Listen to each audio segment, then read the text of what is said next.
আসসালামু আলাইকুম সুপ্রিয় দর্শক, সামাজিক যোগাযোগ মাধ্যম সহ সব জায়গায় সবচেয়ে আলোচিত ইসলামিক বক্তা তিনি হচ্ছেন আল্লামা গিয়াস উদ্দিন তাহেরি। আসেন আসেন,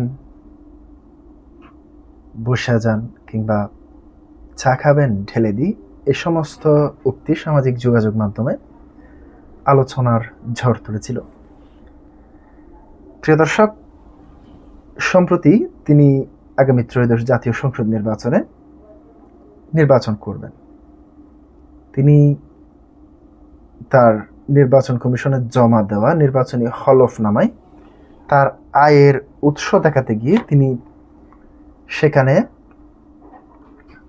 যে বিষয়টি তুলে ধরেছেন সেটি হচ্ছে তার 1,80,00,000 টাকা মোট সম্পদ ধরা হয়েছে। তার আয়ের প্রধান উৎস ব্যবসা, কৃষি। নির্বাচন কমিশনের জমা হলফনামায় তার উপর নির্ভরশীলদের নামে কোনো সম্পদ দেখানো হয়নি।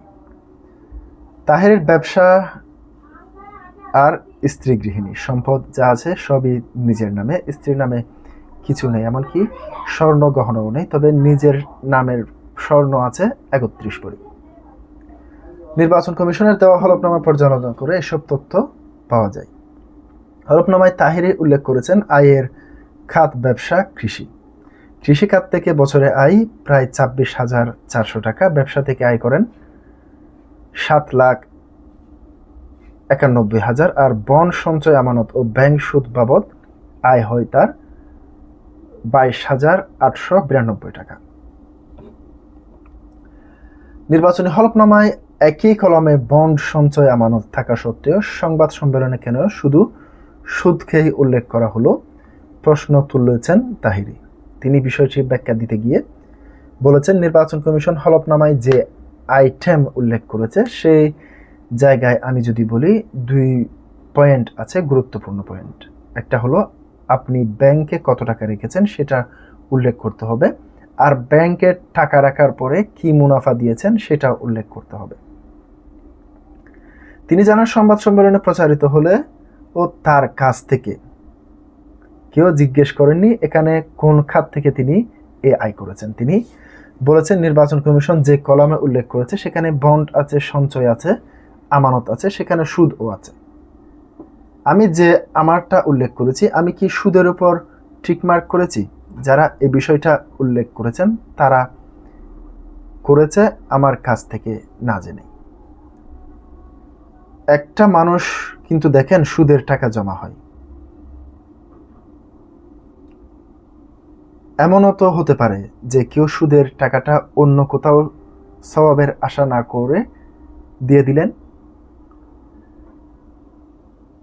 সে এটা দিয়ে যেটা করলো সেটা আমাকে জিজ্ঞেস করলো না। আমি এটা কোন কারণে কোন প্রেক্ষাপটে জমা হয়েছে সেটাও আমার জিজ্ঞেস করলো না।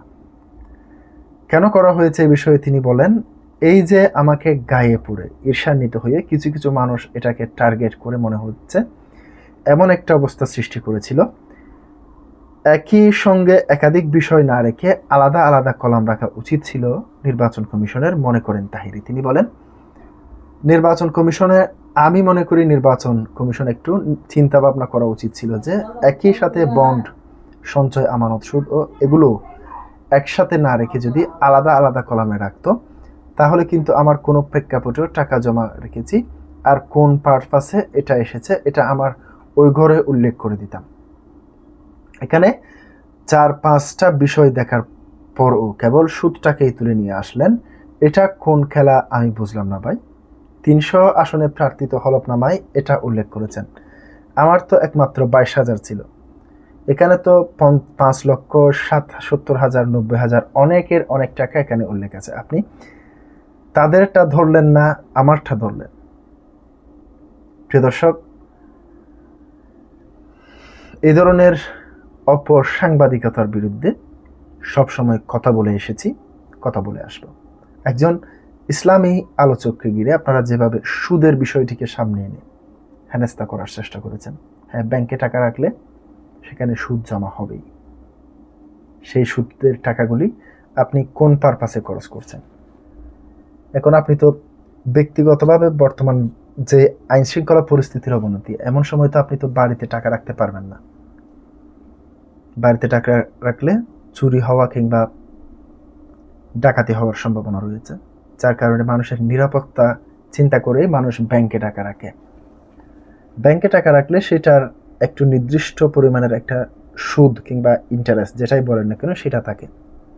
তাই বলে একজন আলেমকে সুদের নাম দিয়ে, এখানে অনেকগুলি বিষয় থাকা সত্ত্বেও আপনি সেই সুদটাকে সামনে নিয়ে এসে যেভাবে নিউজ করেছেন, সেটি খুবই দুঃখজনক বিষয়। যারা সাংবাদিকতা করছেন তাদেরকে প্রতি আমার আহ্বান, এই ধরনের নিউজ বন্ধ করে সঠিক, আপনারা যদি সাংবাদিকতা করতে চান সঠিক নিউজটি জনসম্মুখে প্রচার করার চেষ্টা করবেন।